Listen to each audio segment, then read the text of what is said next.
In 1943, it was one of our strategic aims to draw as many German forces as possible away from the Russian front and French coastal areas and to contain them on the Italian peninsula while liberating as much of Italy as might be possible with the means at our disposal. As the bulk of our supplies was directed to England for the forthcoming invasion, operations in Italy had to be conducted on an extremely limited scale. Thus it came about that during the winter months, the number of Allied divisions in Italy was greatly reduced. Yet so determined was their effort that they succeeded in holding in Italy a very large number of German divisions during the pre-invasion period. San Pietro in the 5th Army sector was the key to the Liri Valley. We knew it, and the enemy knew it. We had to take it, even though the immediate cost would be high. We took it, and the cost in relation to the later advance was not excessive. By its very nature, this success worked bitter hardships upon each individual soldier, calling for the full measure of his courage and devotion. The response of our 5th Army troops provides an inspiring page in our military history. To these individuals, living and dead, and to those who now continue in their tradition, this picture is dedicated.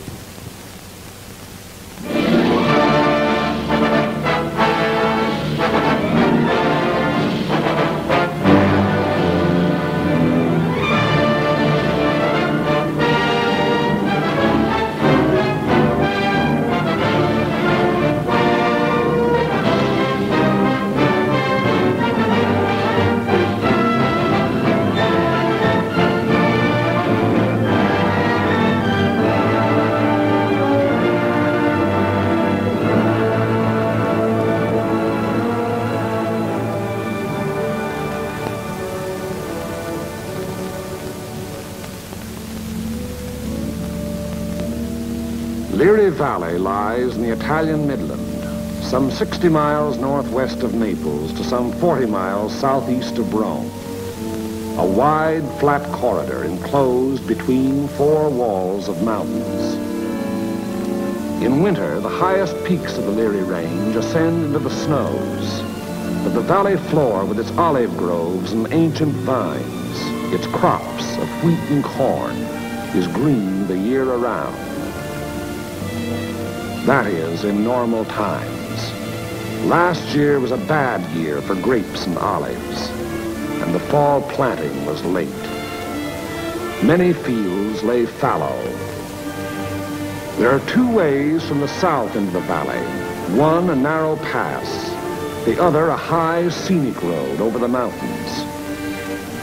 They converge before the site of the ancient village of San Pietro, which for 700 years has stood at the threshold of Liri Valley, welcoming the traveler. The stones of its walls were quarried out of the parent hill from whose slopes it rises. Population 1,412 at the last census. A farming community. Patron saint, Peter. Point of interest, St. Peter's, 1438. Note, interesting treatment of chancel.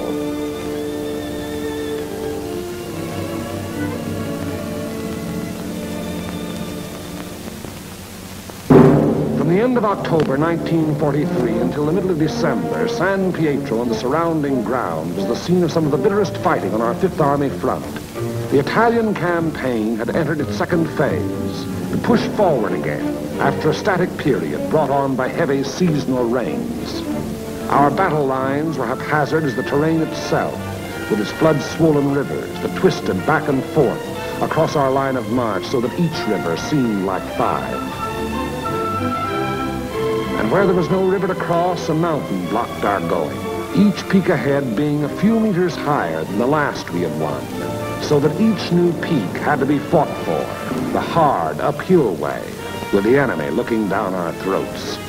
They had had time to fortify and camouflage their positions.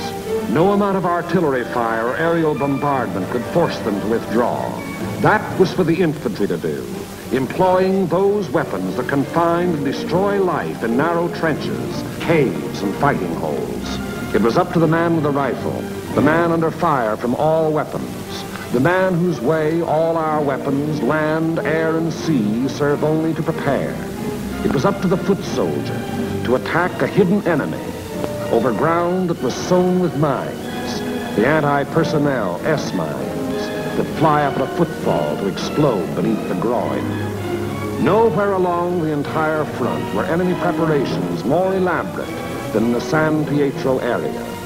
For San Pietro stands at the threshold of Liri Valley, and through Liri Valley, wide and level, runs the most highly prized length of road south of Rome. By early December, we had taken and were holding high ground to the northeast, east, and south of San Pietro, the Camino Maggiore hill mass being last to fall. An Italian brigade under Allied command had made a vain attempt to capture Mount Lungo, possession of which would have acted greatly to our benefit in the impending action. The Italians were all but annihilated.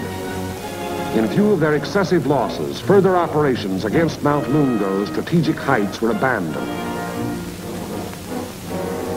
And it was decided to make a direct frontal assault on enemy positions in and around San Pietro. Elements of the 36th Texas Infantry Division were rotated from position to position overlooking the valley so the troops might study the terrain ahead from various viewpoints.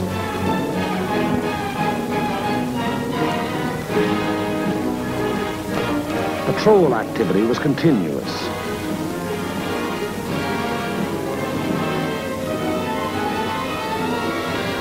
Day and night, units went out to reconnoiter the ground, draw fire, take prisoners, thus adding to the sum of our information about the enemy. High points, Mount Lungo's 351 and Mount Sammucro's 1205 and 950 were all manned in force. The town itself was strongly garrisoned with numerous mortar, machine gun, and heavy weapon emplacements. 4 enemy battalions were dug into a line of connecting trenches and mutually supporting pillboxes in depth that extended from the base of Mount Lungo, northeast across the valley floor to the base of Mount Sammucro.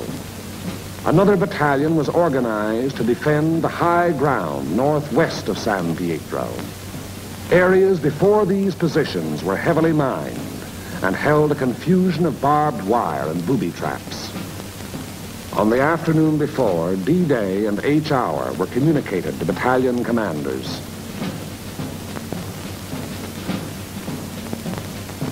December 8th, at 0620 hours, the 1st Battalion of the 143rd Infantry Regiment to attack the summit of 1205, having moved up the mountain under cover of darkness, and upon achieving its objective to attack along the ridge to a point northwest of San Pietro.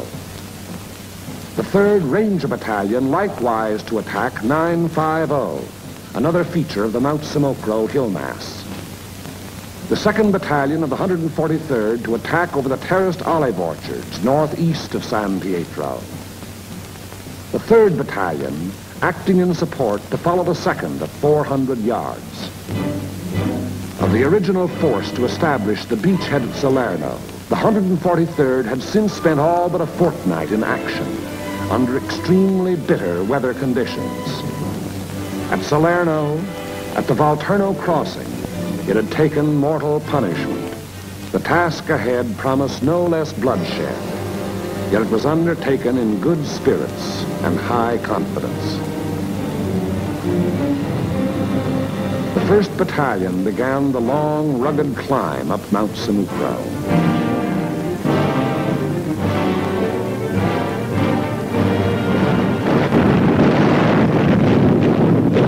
Night fell, our artillery opened up, and throughout the night hours, intense fire was laid down on the enemy's main line of resistance.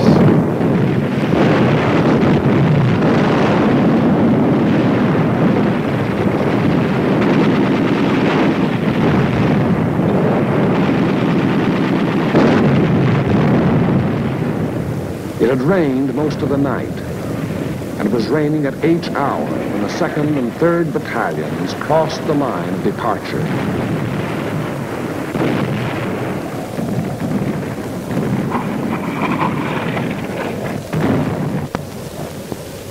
Some 200 yards forward, they encountered mines and automatic fire from pillboxes.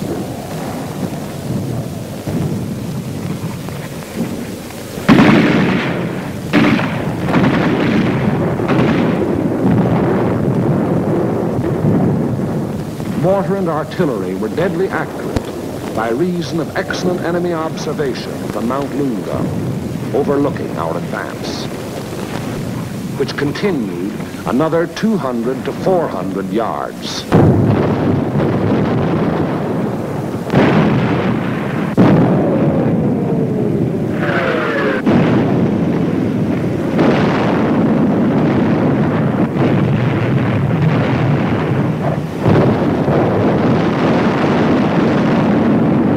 Many men gave their lives in attempts to reach pillboxes and throw hand grenades through the narrow gun openings. The 3rd Battalion was committed.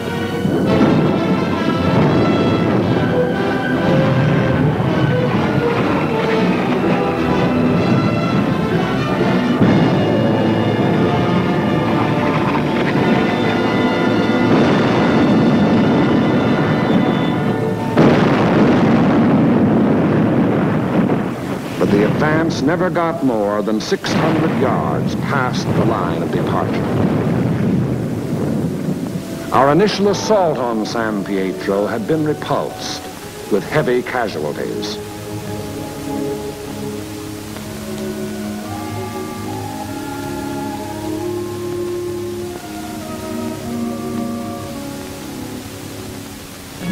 The attack on Hill 1205, however, was a brilliant success. Leading elements of the 1st Battalion had gained the summit of the objective before a strongly entrenched enemy knew that an assault was in progress.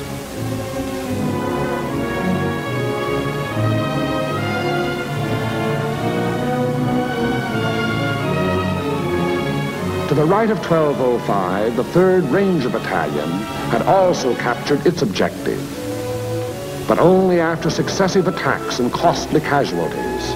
For on 950, the enemy was not taken unaware. Counterattacks were to be expected on both 1205 and 950. They were not long developing.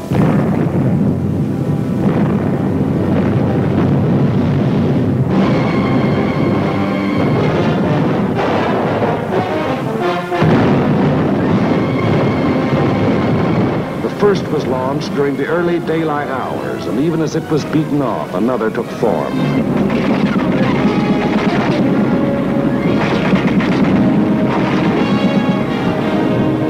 Day and night they followed in unremitting violence.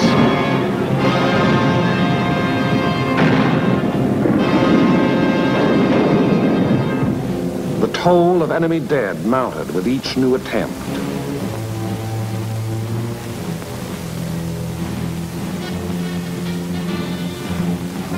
But German prisoners captured on 1205 and 950 said they had been ordered to retake those positions at all cost. In addition to defending Hill 1205, the 1st Battalion, obedient to the field order, undertook the reduction of enemy defenses which were organized along the ridge running west.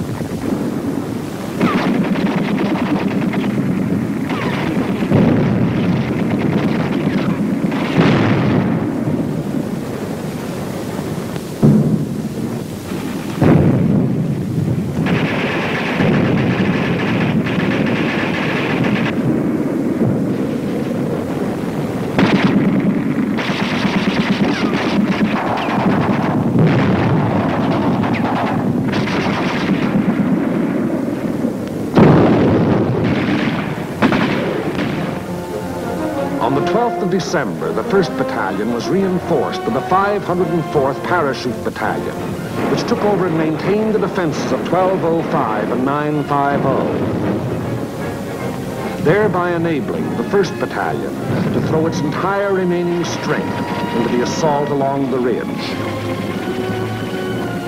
But the 1st strength had dwindled and shrunk in the 5 days past, and there was now a question as to whether its existing numbers were sufficient to prevail.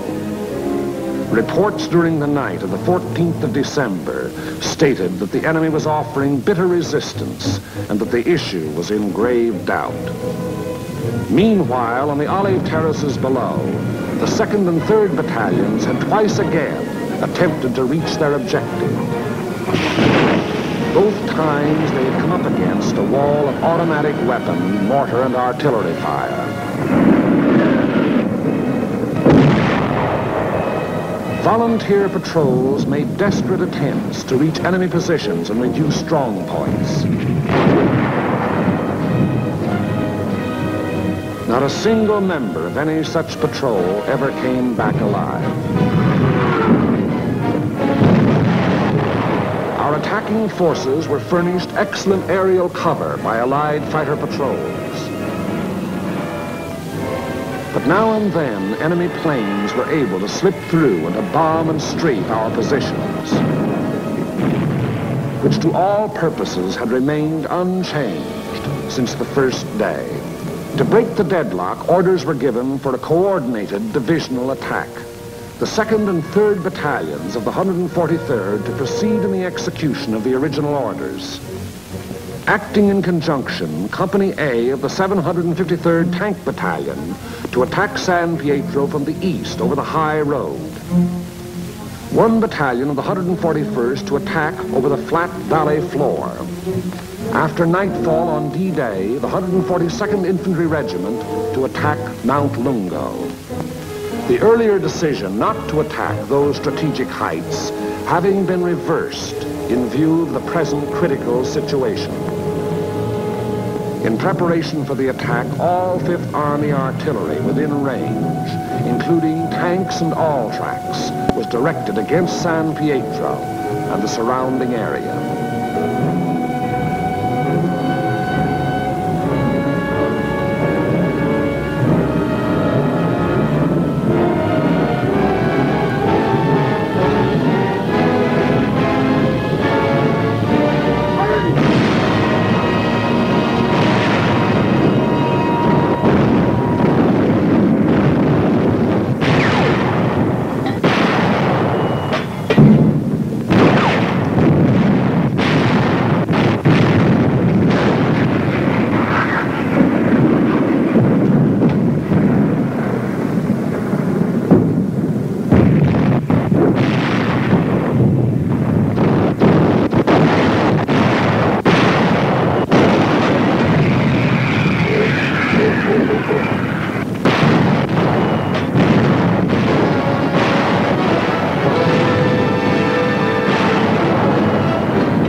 H hour, 1200 hours. D-Day, the 15th of December. The 141st Infantry advanced some 400 yards from its line of departure, to be borne down and held powerless under the weight of enemy fire. The 2nd and 3rd Battalions of the 143rd advanced some 100 yards beyond their former positions to a point almost directly before forward enemy defenses. And for the 3rd time, they were forced to take such cover as the quaking earth could offer. And the tanks. Orders were for them to enter the town and to locate and destroy the heavy weapons there, which were leveled against our attacking foot soldiers. The high road into San Pietro is a narrow mountain road, and from the beginning of its winding descent in the Liri Valley, it was under direct enemy observation.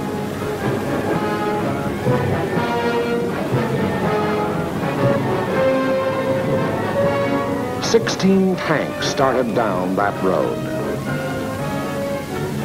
3 reached the outskirts of the town.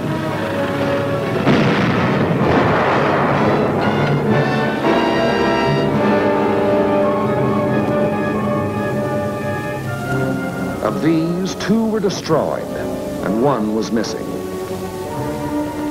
5 tanks were immobilized behind enemy lines, their crews having to abandon them. 5 tanks hit enemy mines within our lines and were thereupon destroyed by enemy gunfire. 4 tanks returned to the bivouac area. After dark, 2 companies, one from the 2nd Battalion and one from the 3rd, finally succeeded in penetrating enemy positions before San Pietro. But receiving both frontal and flanking fire, they were forced to retire.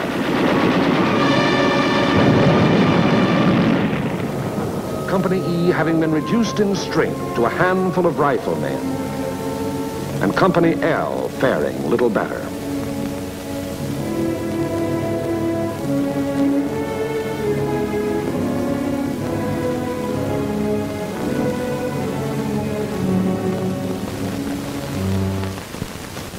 On the Mount Simoco Ridge, the 1st Battalion fought its way to within a few hundred yards of the objective.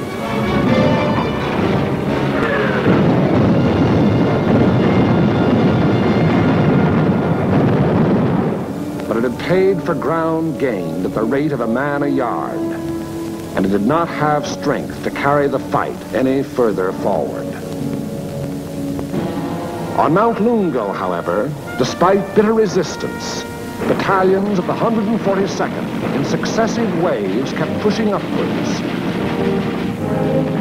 until, in the early daylight hours of the 16th of December, its foot soldiers had gained the summit and were wiping up what remained of a stubborn enemy. And that height proved to be a key position in the enemy plan of defense, for even as Mount Lungo fell, the enemy throughout the San Pietro area made preparations to withdraw.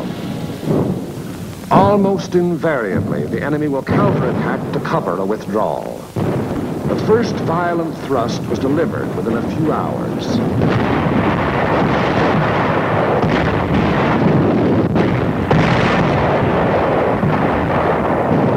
And thereafter, counterattacks came in waves, the roar of the last mingling with the rush and fury of the next to break.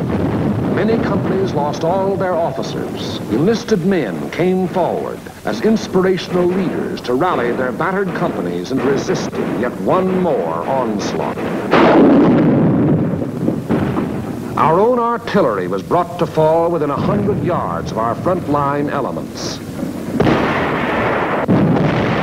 After 5 hours, during which the earth never ceased to tremble, counterattacks ended, indicating that the withdrawal of the enemy's main body had commenced.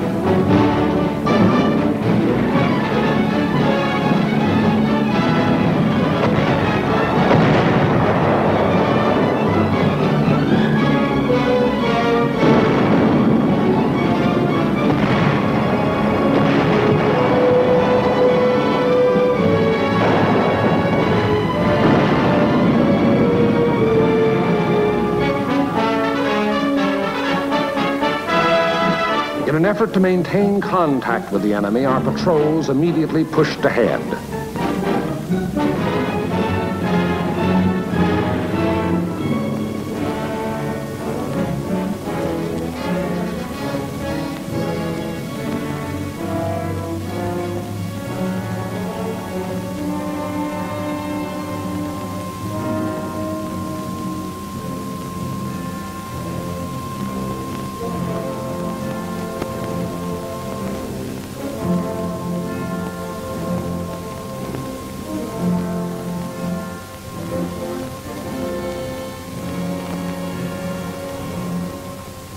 Entering the town, they discovered that San Pietro was ours for the taking.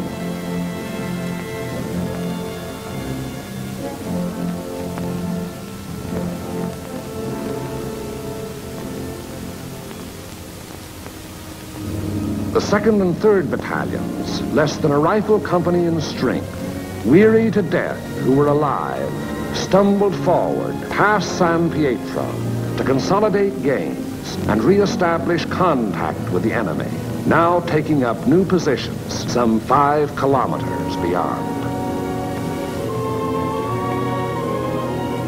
That is the broad shape of the Battle of San Pietro, which was but the first of many battles in Liri Valley. It was a very costly battle. After the battle, the 143rd Infantry Regiment alone required 1,100 replacements.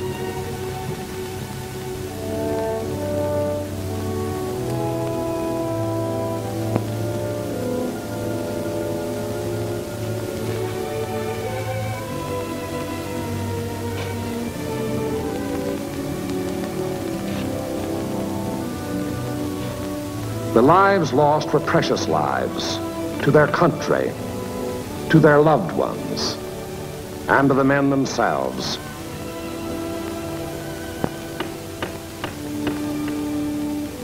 For the living of the 143rd Infantry Regiment, more than 100 decorations for acts of valor above and beyond the call of duty. Many among these you see alive here have since joined the ranks of their brothers in arms who fell at San Pietro. For ahead lay San Vittore and the Rapido River and Casino, and beyond Casino more rivers and more mountains and more towns, more San Pietros, greater or lesser, 1,000 more. As the battle passed over and beyond San Pietro, westward, townspeople began to appear, coming out of their caves in the mountains where they had stayed in hiding during the enemy occupation. They were mostly old people and children.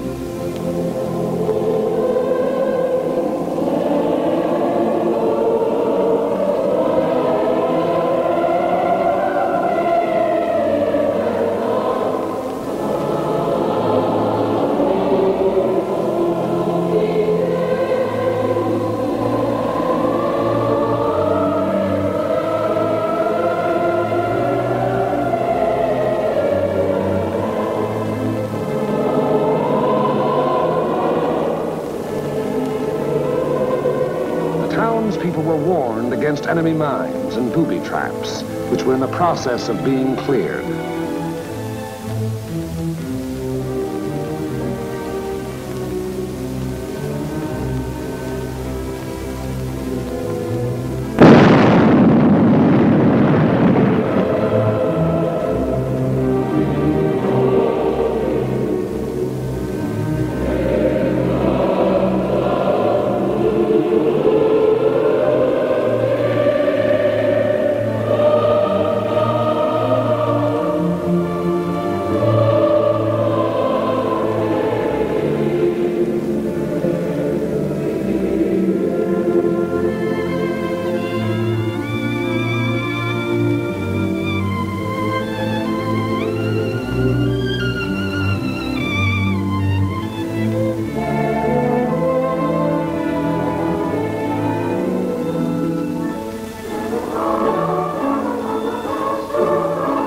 Children are able to forget quickly.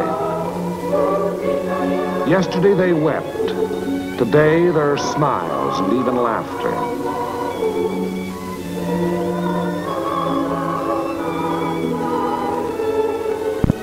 Tomorrow it will be as though the bad things had never happened.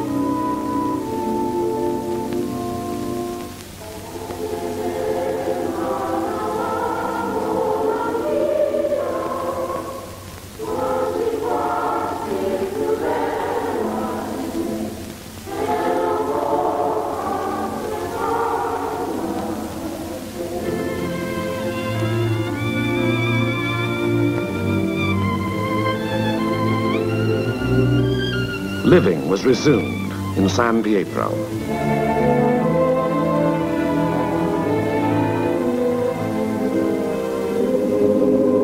Our Our prime military aim being to engage and defeat the enemy, the capture of the town itself and the liberation of its people is of an incidental nature. But the people in their military innocence look upon us solely as their deliverers. It was to free them and their farmlands that we came.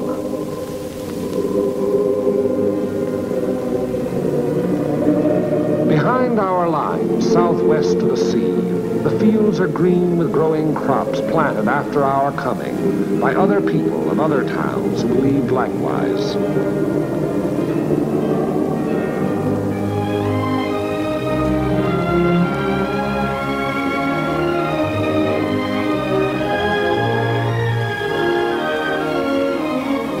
The new won earth at San Pietro was plowed and sown. It should yield a good harvest this year.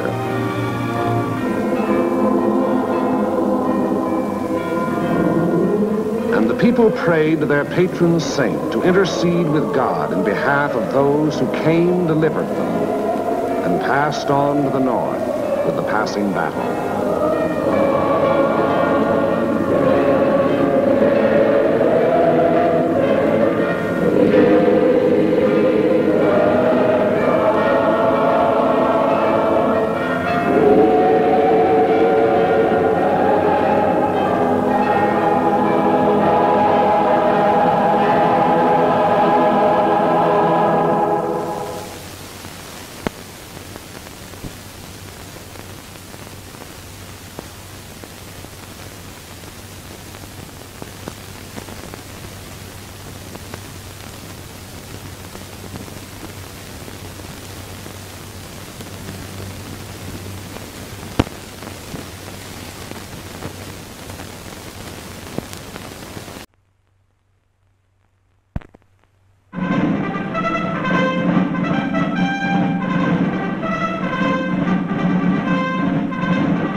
South Pacific, American fighting men smashing their way ashore against Jap resistance.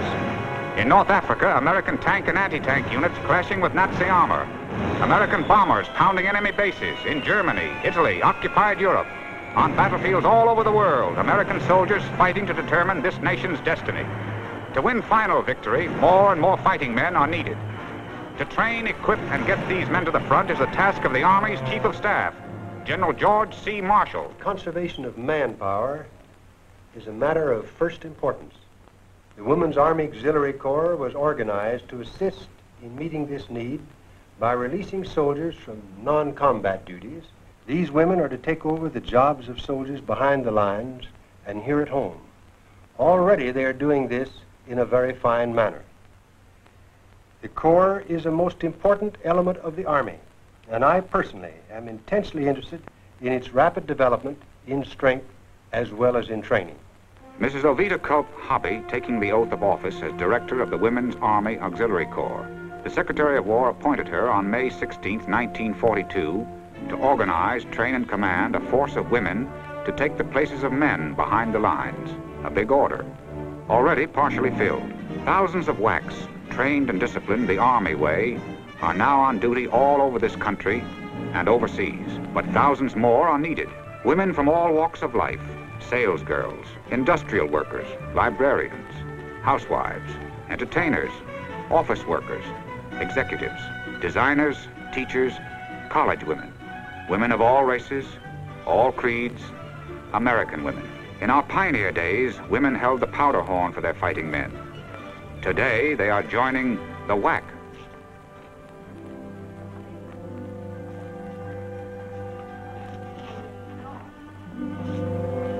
Birth certificate? Yeah. Dependents? None. Do any job assigned? Just so long as I'll be of use. Good.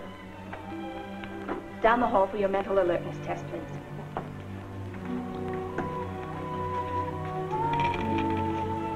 Gee, these quiz kid things really throw me. I'm a sales girl, not a brain trust. You'll do okay. These things just show how quick you can think, not how much you know. No. Please, no talking. 120 pounds. Right for your height and age. Next, please. Catherine Johnson. 162 pounds. Sorry, 10 pounds overweight. But it's just a few pounds, Doctor. Well, we give you the benefit of 15 pounds one way or the other, Mrs. Johnson. You're still overweight. Take off those extra pounds and try again. I can have another chance? Yes. Men folks in the Army? 2 sons. For those who meet the enlistment requirements, the oath of allegiance. And I do solemnly swear that I will bear true faith and allegiance to the United States of America. That I will bear true faith and allegiance to the United States of America. And that I will serve them honestly and faithfully against all their enemies whomsoever. And I will serve them honestly and faithfully against all their enemies whomsoever. That I will obey the orders of the President of the United States and the orders of the officers appointed over me. That I will obey the orders of the President of the United States and the orders of the officers appointed over me. According to the regulations of the Women's Army Auxiliary Corps and the Articles of War. According to the regulations of the Women's Army Auxiliary Corps and the Articles of War. More recruits arriving every day for WAC training at Des Moines, Daytona, Oglethorpe, Devens, Polk, and other centers. More women to be trained, more women to become efficient soldiers behind the soldiers at the front. It won't be too easy. These women will have to make many adjustments to new homes, new work, new clothes. But they'll gain much. Friendships they might never have made in civilian life. Fun, fellowship. Most of all, the knowledge that they are doing a vital job and doing it well. Gee, they're smooth. How do they get that way? Oh, good sergeants and good officers. Did you learn that in college? No, from a book. Officer's Guide. Are you aiming to be an officer someday? I can dream, can't I? Mrs. Johnson, hello. Johnson, and streamlined, too. How did you do? Oh, don't ask, child, don't ask. Supplies for the new arrivals. Everything uniform, from underwear to overcoats. Thank you. Greatest care is taken to fit shoes scientifically.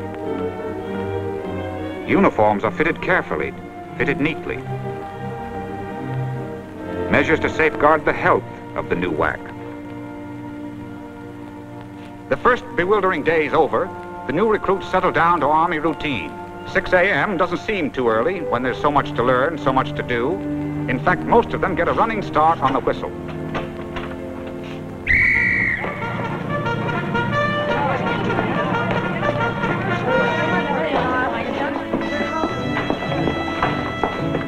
I'm all bummed. Well, up and through, then down and through. I think this is it right here. It's perfect. How do you like it? Very GI. GI, what's that? Government issue. Anything according to regulation. Very Army. GI? Oh, no insignia. Oh, gee. Who's this Pallas? Pallas Athena, goddess of victory and wisdom. Victory and wisdom? On the double!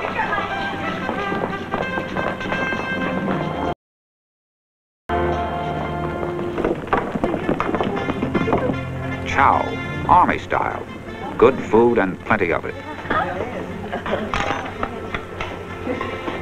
All you do here is take tests, millions of them. Well, they have to classify you, dear. Find out what you can do best. I told him I'm a jalopy expert. I said I'm a typist till the day I die. Well, things I do best are raise children and cook. Well, I think they'll let you cook. The civilians of yesterday, now WAC auxiliaries, or privates. Still a bit awkward, but learning fast. Developing on drill areas the coordination and discipline needed in the Army. Cadence! Count! 1, 2, 3, 4. 1, 2, 3, 4. Oh, gosh. By the right flank, march! Front, halt! 1, 2. At ease. Jones, don't you know the difference between left and right? Well, my hands do, but my feet don't. Well, unfortunately, in this army, we march on our feet. So educate yours. Yes, ma'am. And don't call me ma'am, I'm a sergeant. And you've graduated from the Girl Scouts now. The Army hand salute is given with the upper arm parallel to the ground, the forearm at a 45-degree angle. Thumb is parallel to the fingers, which are extended with the tips touching the brim of the headpiece. Very good. Save it for the officers. Attention! With practice, they improve, become trim, neat, military. But there's more to learn than snappy footwork. Training the Army way to do jobs the Army way now begins. 5 intensive weeks of basic training, including the first week of processing and orientation, instruction in military procedure, classwork, study and practice, conditioning.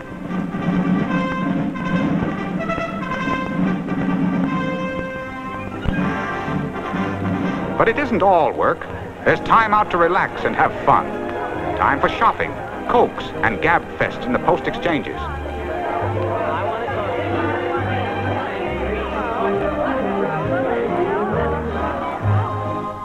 For mail from home. For get-togethers with friends and dates in the service clubs. And for visitors on Sundays when guests are welcome.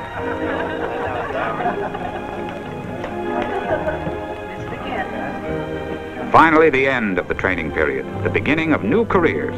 Friends say goodbye while they polish up for final review. Look at that, the gruesome twosome. Shine 'em good, chum. Tomorrow's the last day they strut down this field. It's funny, after all these weeks together. We'll be together again. Yeah, but you and Johnson will be officers. Imagine you two saluting us. Who wants a Coke? You treating? Treating nothing. Everybody buys their own. And drinks their own, too. Well, run along, you three. I'll stay and finish up. Thanks, Johnson. Wax on review. Basic training finished for another class. Wax, fit, alert, proud of their corps, prepared for the next big step in their new life, ready to serve with the Army, to do the jobs the Army thinks they do best. Some to officers' training school. Commissions for those who qualify, then on to field command, or further training at the great Army schools for officers.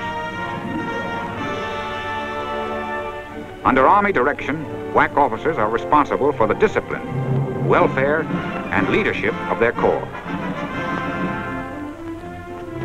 Some auxiliaries to specialist schools where many learn entirely new trades.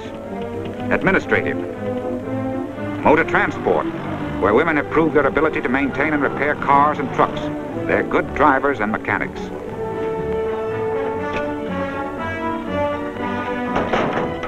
Trained dietitians handle Army rations.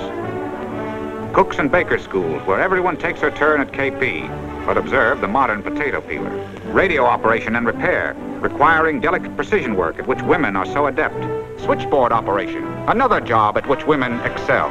From training centers and specialist schools to every part of the United States to take over permanent assignments. Wax on the move, into the field, all of them, to take over the duties for which they have been trained. Self-reliant, self-sustaining units, trained to settle quickly in new quarters, to get down to their job without delay.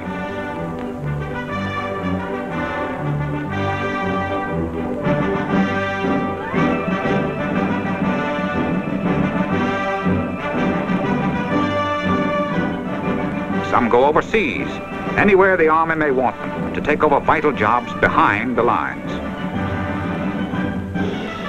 North Africa, and the first overseas detachment of WACs. Wherever they are, WACs on the job, releasing soldiers, doing confidential administrative work that can only be handled by Army personnel, drawing military maps, charts, graphs, plans, serving as dispatchers for various branches of the Army, developing secret film in the Army photographic laboratories, assisting in Army pharmacies, serving as pigeoneers for carrier pigeons in the great Army communications field, as radio operators who are highly skilled, issuing clothing in quartermaster warehouses, working in Army offices at various administrative activities, in the Army Post Office,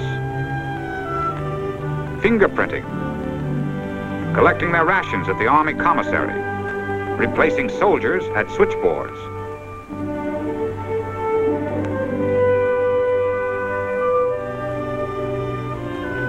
In Army motor pools, in these and many other fields, taking over important jobs for the Army, through these replacements playing a vital role in winning the war.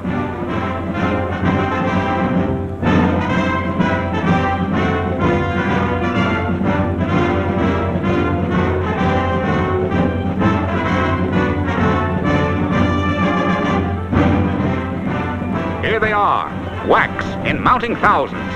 America's women soldiers, trained, disciplined, fulfilling the purpose for which their corps was created, releasing these men and countless others for combat duty, putting soldiers on the battlefields to win final victory.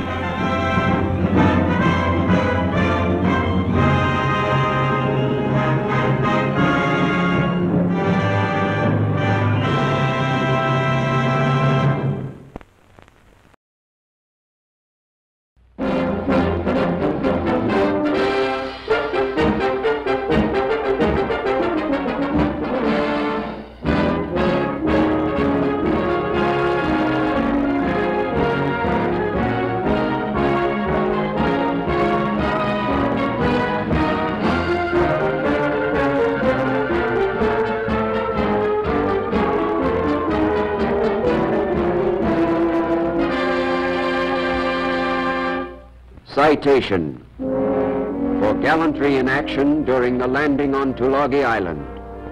The Silver Star Medal to Harold C. Miller of Detroit. To Glenn L. Harris of Stacy, North Carolina, United States Coast Guard. These men conducted themselves throughout in keeping with the finest traditions of the United States Coast Guard. That's us, me and my shipmates, the smallest of the armed forces and the proudest. Tradition from 1790, founded by Alexander Hamilton. The utility of an establishment of this nature must depend on the exertion, vigilance, and fidelity of those to whom the charge of the boats shall be confined. Me and my shipmates, we took the job. We manned your Coast Guard cutters through a lot of history.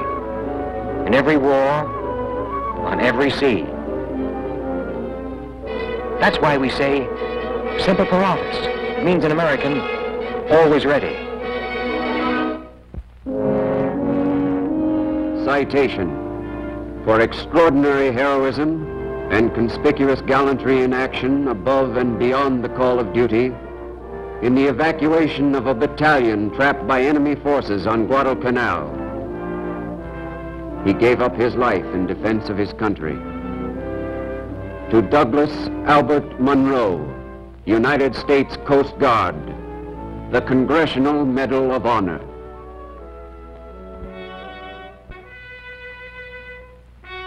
One of us lost to the Coast Guard, a signalman first class from South Cle Elum on the Yakima River, state of Washington.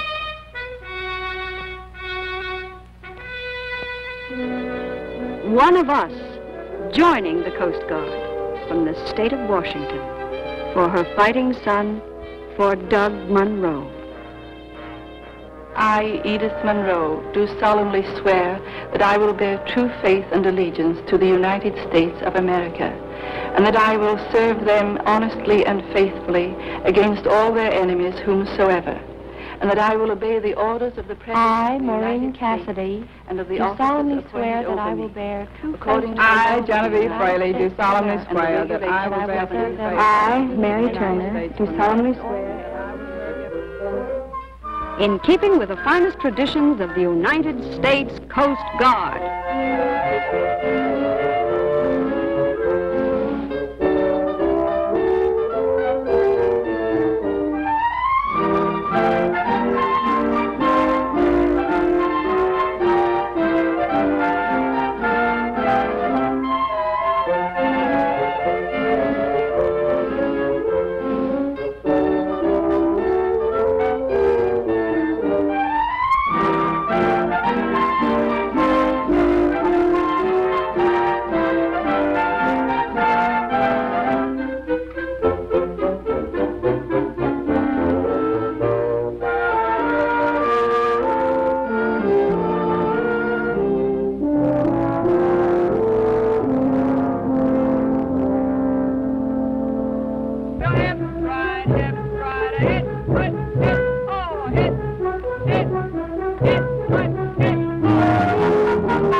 is my battle station.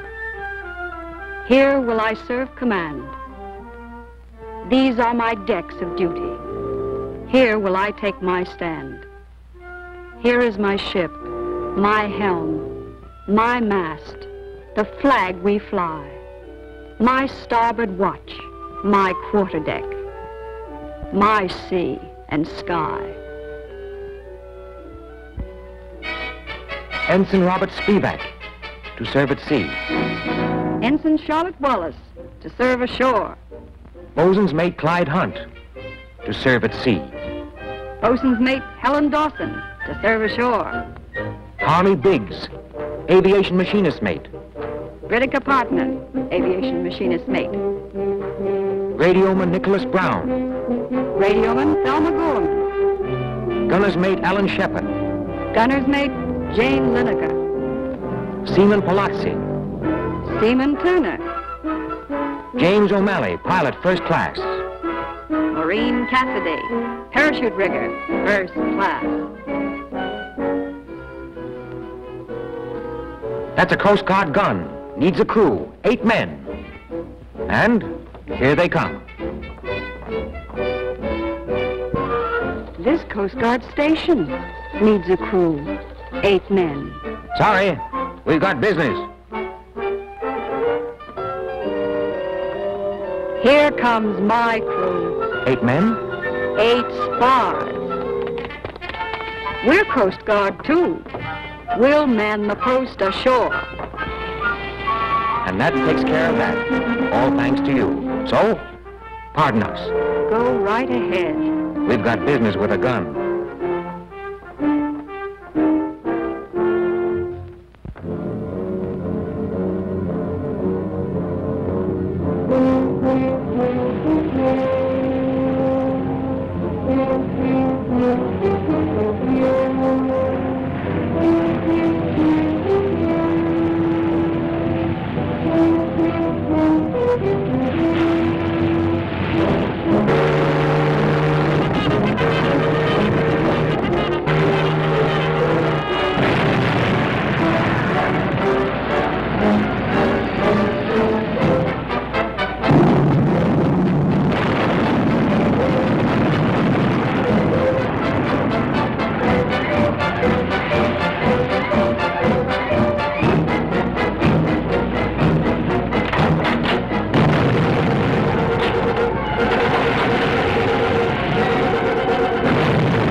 Teamwork sank this sub.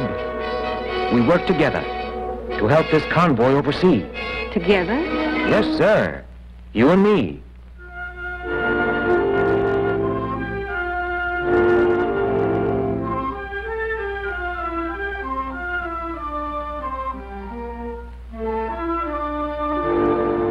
America is all of us. I'm in this too. Your fight is mine. I win or lose with you. I am in uniform to speed the day our men come home from every front victorious and met by cheers to stay.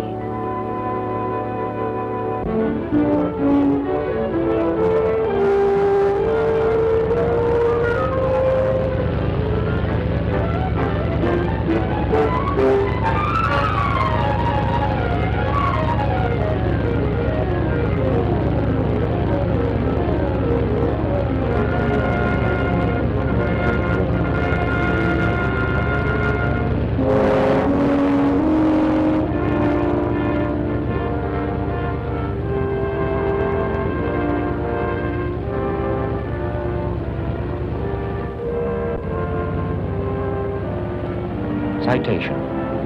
This one's from me. To every Coast Guard spar, for loyalty beyond the call of duty, for coming to your country's colors, for courage in the face of service, and pride in doing a job, for your high sense of honor. your faith in freedom, for standing by the Coast Guard. To you, the gratitude of every fighting man, the love of all America.